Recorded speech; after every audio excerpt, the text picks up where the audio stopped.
So let's talk about the breakdown of tax treatment for mixed income earners. So we need to understand the taxation for professionals versus business owners.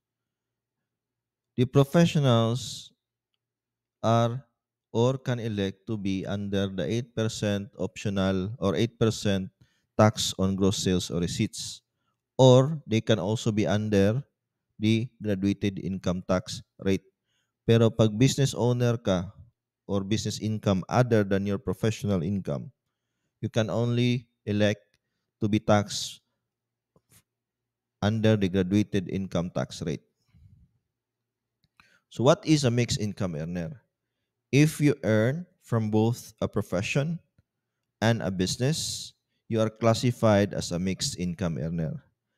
Different tax treatments apply depending on the source of income. For professional income, you may elect again to be taxed at 8% on gross receipts or sales only for this income.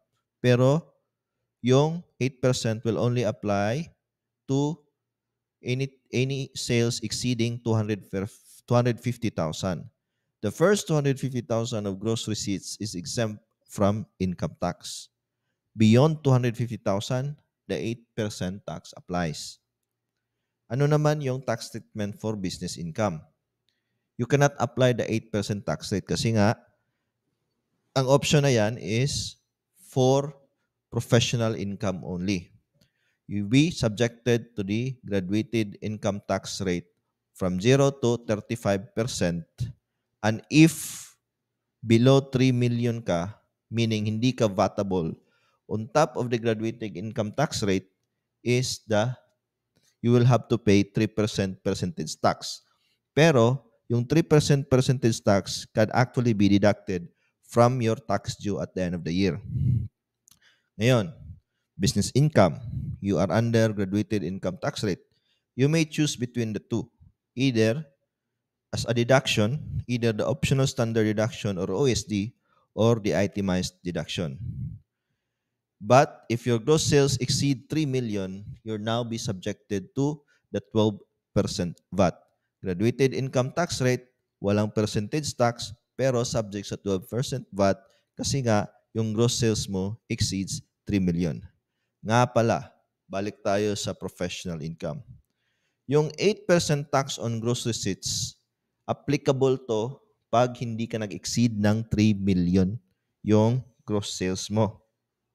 But if you exceeded already the 3 million threshold, vatable ka na and you'll be subjected to graduated income tax rate kahit purely professional income ka. Right? Ngayon, you can also elect kung professional income lang ang yung source of income, you can elect 8% or you can also elect the graduated income tax rate.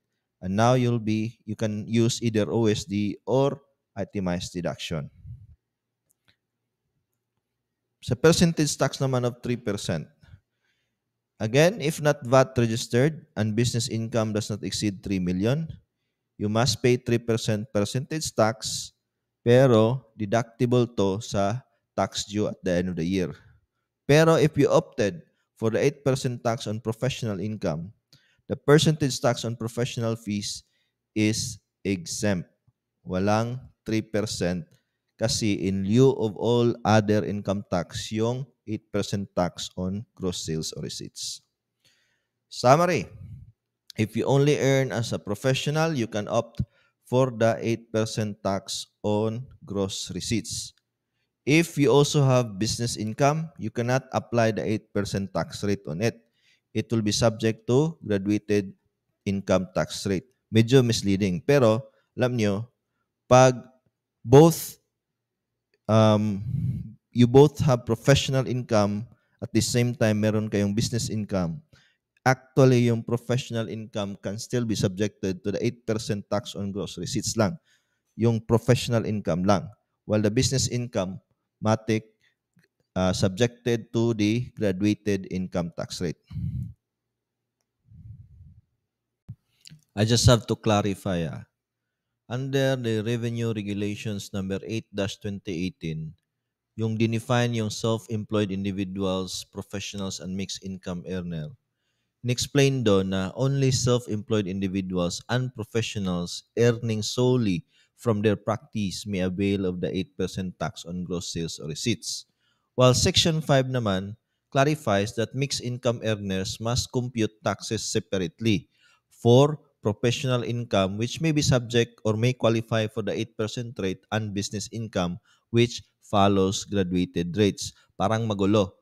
Pero under the Revenue Memorandum Circular Number 50-2018, it again reinforces that the mixed income earners cannot apply the 8% tax rate to business income, only to their professional fees.